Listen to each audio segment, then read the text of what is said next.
다섯 길이라. 네. 암초에 걸릴까 하여 고물로 닷 넷을 내리고 날이 새기를 고대하니라. 사공들이 도망하고자 하여 이 물에서 닷을 내리는 채 하고 거룻배를 바다에 내려놓거늘 바울이 백부장과 군인들에게 이르되 이 사람들이 배에 있지 아니하면 너희가 구원을 얻지 못하리라 하니 이에 군인들이 거룻줄을 끊어 떼어 버리니라. 날이 새어가매 바울이 여러 사람에게 음식 먹기를 권하여 이르되 너희가 기다리고 기다리며 먹지 못하고 줄인 지가 오늘까지 열 나흘인즉 음식 먹기를 권하노니 이것이 너희의 구원을 위하는 것이요 너희 중 머리카락 하나도 잃을 자가 없으리라 하고 떡을 가져다가 모든 사람 앞에서 하나님께 축사하고 떼어 먹기를 시작하매 그들도 다 안심하고 받아 먹으니 배에 있는 우리의 수는 전부 276명이더라. 배부르게 먹고 밀을 바다에 버려 배를 가볍게 하였더니 날이 새매 어느 땅인지 알지 못하나 경사진 해안으로 된 항만이 눈에 띄거늘 배를 거기에 들여다댈 수 있는가 논의한 후 닷을 끊어 바다에 버리는 동시에 키를 풀어 늦추고 돛을 달고 바람에 맞추어 해안을 향하여 들어가다가 두 물이 합하여 흐르는 곳을 만나 배를 걸매 이 물은 부딪혀 움직일 수 없이 불고 고물은 큰 물결에 깨어져 가니 군인들은 죄수가 헤엄쳐서 도망할까 하여 그들을 죽이는 것이 좋다 하였으나 백부장이 바울을 구원하려 하여 그들의 뜻을 막고 헤엄칠 줄 아는 사람들을 명하여 물에 뛰어내려 먼저 육지에 나가게 하고 그 남은 사람들은 널 조각 혹은 배 물건에 의지하여 나가게 하니 마침내 사람들이 다 상륙하여 구조되니라. 아멘. 아멘. 네, 오늘 본문은 이야기의 이제 중간이랑 결론입니다. 저희가 시작 이 초입부를 사실 같이 또 봐야 이야기가 쭉 이어지고 이해가 될 것 같습니다. 그래서 이전 본문부터 잠깐 말씀을 드리면은 지금 바울이 어떤 신분으로 배 안에 있습니까? 네, 죄인의 신분으로 배 안에 있습니다. 사실 풀려날 수도 있는 상황이었는데 가이사에게 상소를 하였기 때문에 로마 황제에게 상소를 하였기 때문에 이제 어떻게 해야 됩니까? 로마로 어쨌든 가야 됩니다. 네, 그래서 이탈리아 반도에 있는 수도를 향하기 위해서 배를 탔습니다.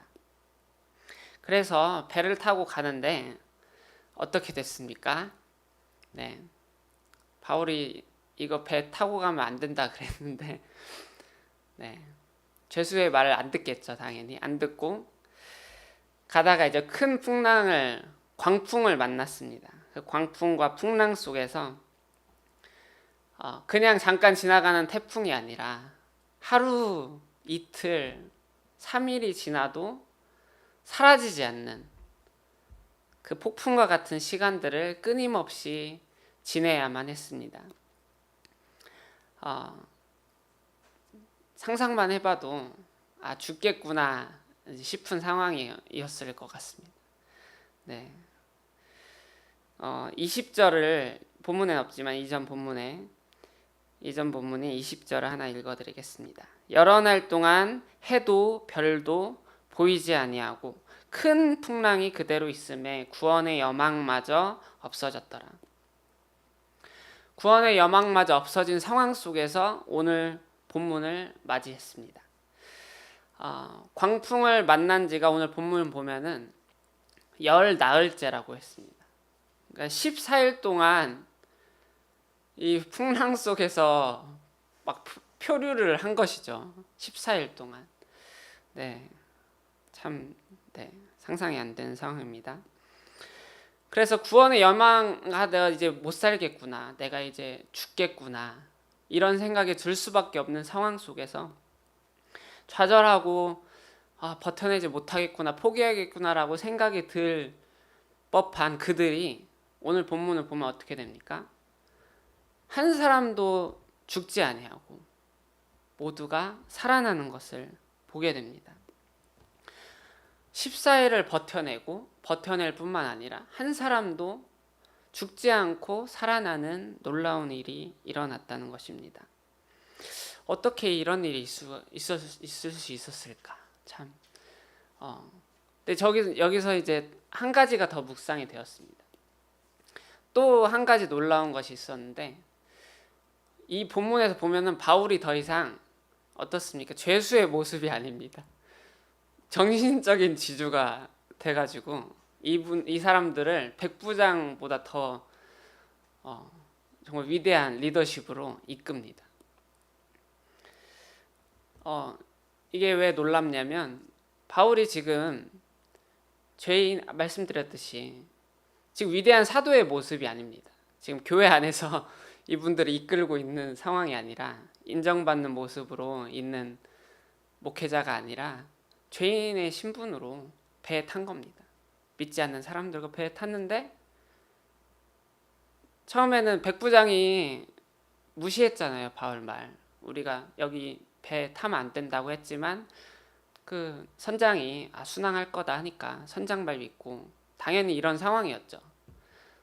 인정받을 수 없고 영향력이 없는 상황이었는데, 지금의 바울은 정말 소망을 주는, 그 모든 사람들이 안심하고 바울을 따르게 되는 상황을 보게 됩니다.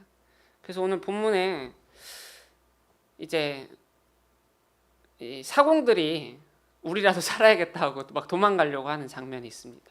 근데 그때 백부장과 군인들에게 바울이 명령을 합니다. 이 사람들 가면은 우리 못 삽니다. 못 가게 막아야 됩니다. 그러니까 백부장이랑 군인이 막 가가지고 그 명령을 이제 순종하는 것처럼 딱 가가지고 순종하는 모습까지 보고, 그리고 이제 식량을 이제 언제까지 버틸 수 있을지, 저희는 14일이라고 봤으니까 14일인 줄 알았지만 그들은 그냥 계속 버텨야 되는 상황 속에 있었을 거 아니겠습니까? 그래서 식량을 먹지 않고 이렇게 버티고 있었는데, 바울이 이제 식량을 먹으라, 안심하라, 한 사람도 다치지 않을 거다, 죽지 않을 거다, 이렇게 얘기를 했을 때, 죄인이 갑자기 나와서 무슨 우리가 지금 버텨야 되는데 언제까지 지금 이 상황에 있을지 모르는데 무슨 말이야? 조용히 있어 당신, 이렇게 하지 않고 안심하면서 이렇게 다 먹고 남은 거를 또 버리기까지 했습니다. 완전히 믿은 거죠, 바울의 말을. 엄청난 믿음이죠. 네, 배를 이제 가볍게 하려고 이제 식량을 다 버린 거예요. 이제 뒤가 없는 거죠. 얼마나 신뢰했으면은. 그러니까 이제 참 놀라운 것 같습니다. 어떻게 바울은 이 믿지 않는 사람들에게 정신적인 지주가 되고 이들이 이렇게 안심할 수 있게 만드는 사람이 될 수 있었을까? 이 세상 속에서, 이 사회 속에서 어떻게 교회가 이런 존재가 될 수 있을까? 이 부분이 오늘 주님께서 저에게 주시는 말씀이라고 생각이 됩니다. 그 순간 바울이 죄인에서 위대한 정신적 지주로 변화된 순간이 있었습니다. 그 순간이 언제냐면 이제 이전 본문에 있습니다. 20절 아까 말씀드린 것처럼 구원의 여망마저 없어졌을 그때 바울이 그분들에게, 배에 있는 모든 사람들에게 소망의 메시지를 전합니다. 네, 성경이 있으시면은 같이 22절부터 제가 읽어드리겠습니다. 지금 이제 오랫동안 뱃속에서 표류하고 있는 이제 그 승객의 입장으로 한번 들어보시면 좋을 것 같습니다. 22절부터입니다. 내가 너희를 권하노니 이제는 안심하라. 너희 중에 아무도 생명에는 아무런 손상이 없겠고 오직 배뿐이리라. 내가 속한 바 곧 내가 섬기는 하나님의 사자가 어젯밤에 내 곁에 서서 말하되, 바울아 두려워하지 말라. 내가 가이사 앞에 서야겠고 또 하나님께서 너와 함께 항해하는 자를 다 내게 주셨다 하였으니 그러므로 여러분이 안심하라. 나는 내게 말씀하신 그대로 되리라고 하나님을 믿노라. 그런즉 우리가 반드시 한 섬에 걸리리라 하더라. 단순히 어려운 상황이니까 좋은 말로 괜찮아질 거야, 좋아질 거야, 확신 없이 되리라 믿습니다. 저희가 믿습니다 할 때 오히려 믿음이 없을 때 믿습니다 강하게 할 때가 있죠. 그런 게 아니라 진짜 하나님께서 말씀하시는 걸 듣고 전한 것입니다. 어떻게 바울처럼 이 소망의 음성을 듣고 이 절망적인 상황 속에 있는 사람들에게 정말 위로의 희망의 메시지를 전할 수 있을까를 기도하며 말씀을 준비하게 되었습니다.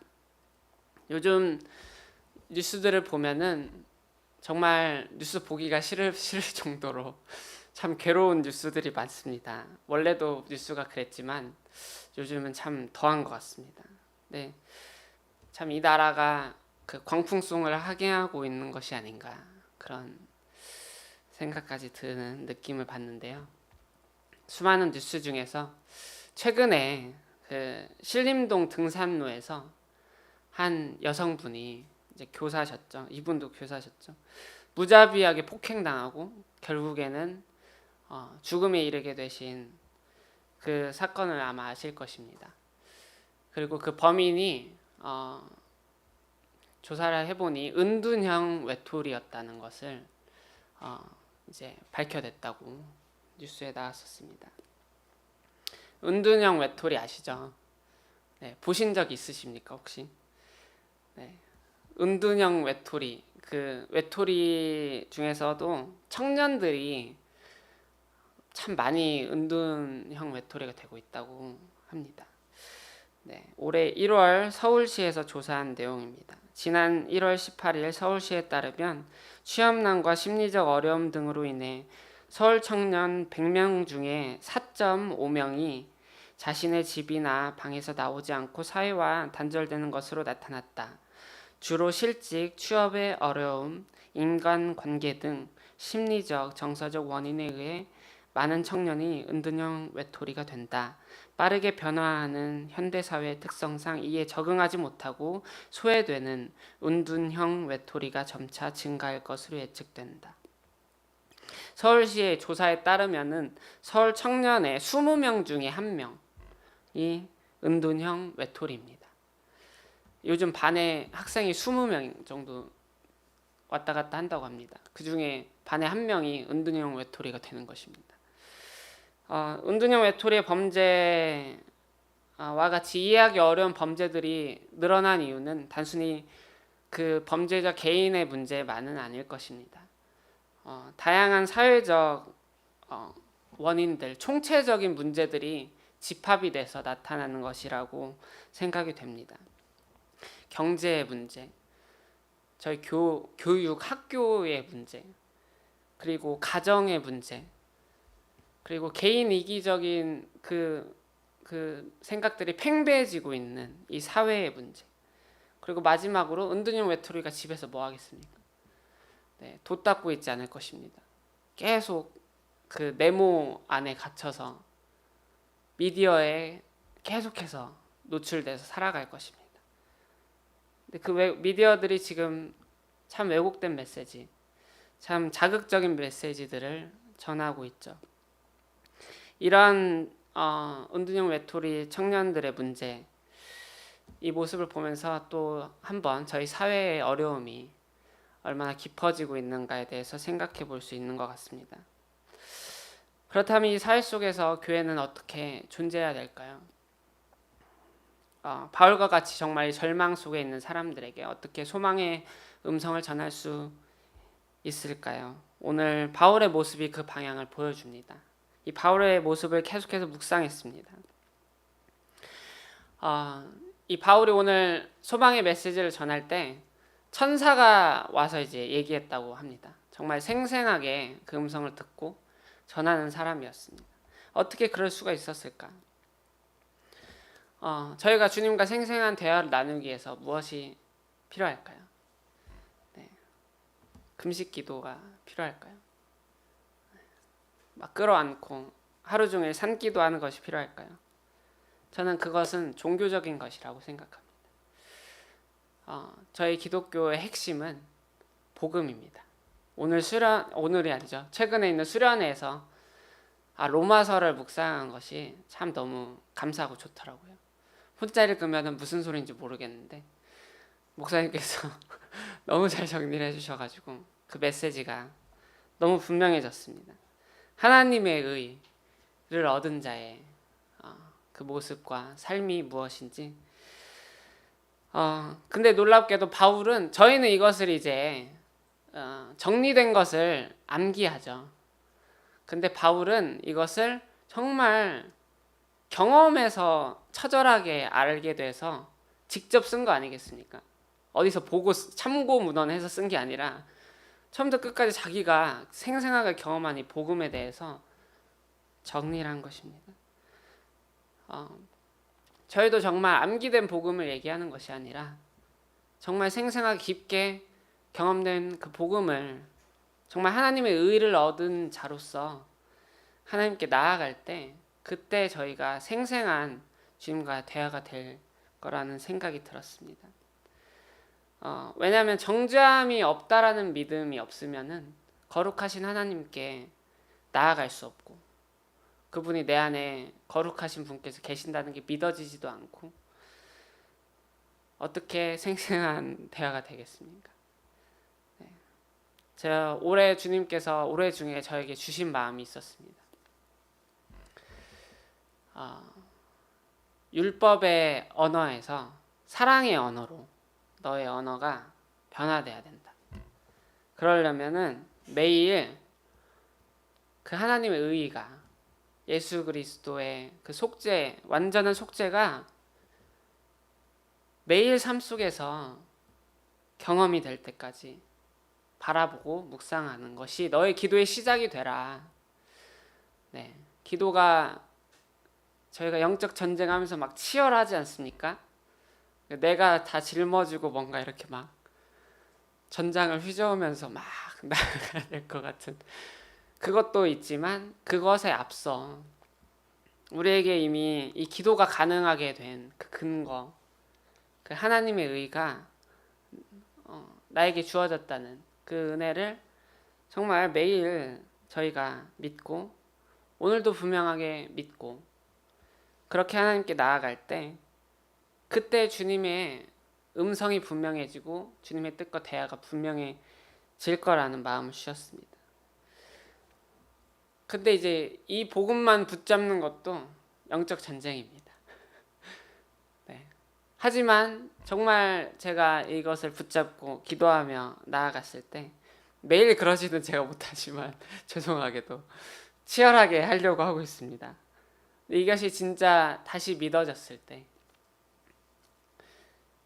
정말 이게 깨끗함과 기쁨과 그 화해, 평안이 임하는 것이 참 느껴졌습니다. 그때 주님의 뜻이 분명해지는 것을 같이 느꼈습니다. 네, 진짜 주님이 나의 주인 되시고 나에게 주신 하나님의 의로 내가 주님께 나아갈 수 있구나. 이게 경험되는 것이죠. 바울은 그것이 있었기 때문에 그 복음에 사로잡혀서 자신의 목숨을 던지는 사람이었기 때문에 주님과의 그 깊은 교제, 주님의 뜻을 명확히 아는 그 정말 메시지를 아는 자가 될 수 있었다는 생각이 들었습니다. 하지만 여기서 더 나아가야 됩니다. 두 번째로 나아가야 됩니다. 두 번째는 이 삶의 풍랑 속에서 이 풍랑에 대한 그 질문을 끌어안고 하나님께 메시지를 얻는, 하나님의 통찰을 얻는 사람입니다. 아까 나눴던 것처럼 이 사회 안에 거대한 어떤 문제도 말씀을 드렸지만 사실은 내 옆에 그리고 내 안에 지나가고 있는 그 풍랑 속에서 저희는 질문들을 가지고 살아가는 것 같습니다. 하지만 이 질문들을 쉽게 넘기거나 아니면은 그냥 내 생각 아니면 옆에서 얘기하는 생각으로 지나가는 경우들도 있는 것 같습니다.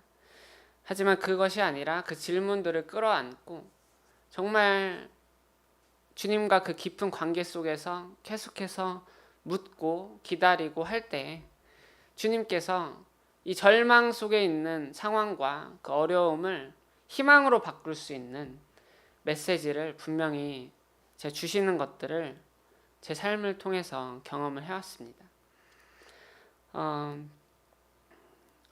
이 바울도 풍랑이 시작될 때 시작되자마자 기도를 했겠죠. 주님, 이 사람들이 역시나 이거 가면 안 된다고 했는데 가가지고 지금 풍랑 왔습니다. 하나님 이제 어떻게 해야 됩니까? 아마 풍랑 시작했을 때부터 기도 바로 들어갔을 것 같습니다. 근데 바로 응답은 안 하시고 여러 날 지난 후에 하나님께 응답을 받고 그것을 나눕니다. 기다림의 때를 하나님께서 주시는 때가 있는 것 같습니다. 욥기에서도 하나님께서 나타내실 때까지 정말 수많은 고통 중에서 그 모든 과정을 지나고 하나님을 만난 것처럼 우리의 삶의 풍랑 속에서도 우리가 계속해서 하나님께 질문을 하고 바로 대답하지 않으실지라도 그것을 품고 믿음으로 주님께 이 절망 중에 희망의 메시지를 주님께서 주시라고 기도하는 자에게 그 뜻을 나타내실 줄을 믿습니다. 저에게도 하나님께서 주시는 것이 있습니다. 저도 이제 이 찬양과 이 음악에 대해서 하나님께서 주신 마음이 있습니다. 이것들을 가지고 품고 기도하며 하나님께서 이 가운데 어떤 것을 이루기 원하시는지 주님의 비전을 위해서 기도했던 것들이 있었습니다. 근데 이제 주님께서 이 상황을 보게 하신 부분이 있습니다. 이제 찬양을 할 때 찬양을 이제 선곡을 하지 않습니다. 기도하면 선곡을 하는데 이 찬양이 복음에 대한 이 찬양 복음 자체를 담은 찬양이 생각보다 많지가 않더라고요. 생각보다.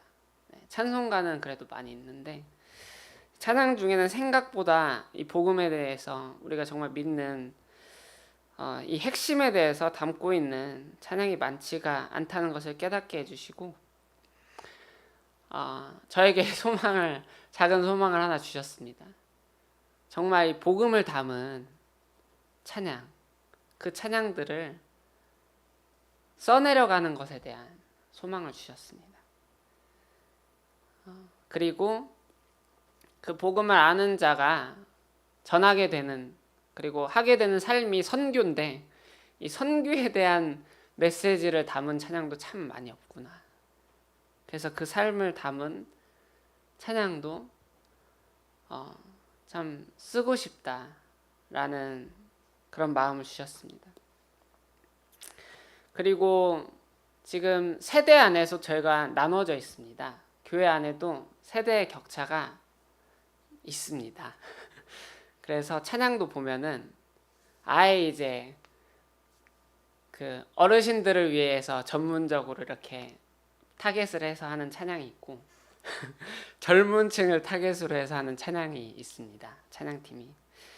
근데 그게 아니라 모든 세대를 아울릴 수 있는 그러한 찬양이 참 필요하다라는 그런 마음을 받고 이것들을 이제 오랫동안 제가 품고 기도하면서 주님께서 주신 어떤 그런 마음으로 지금 계속해서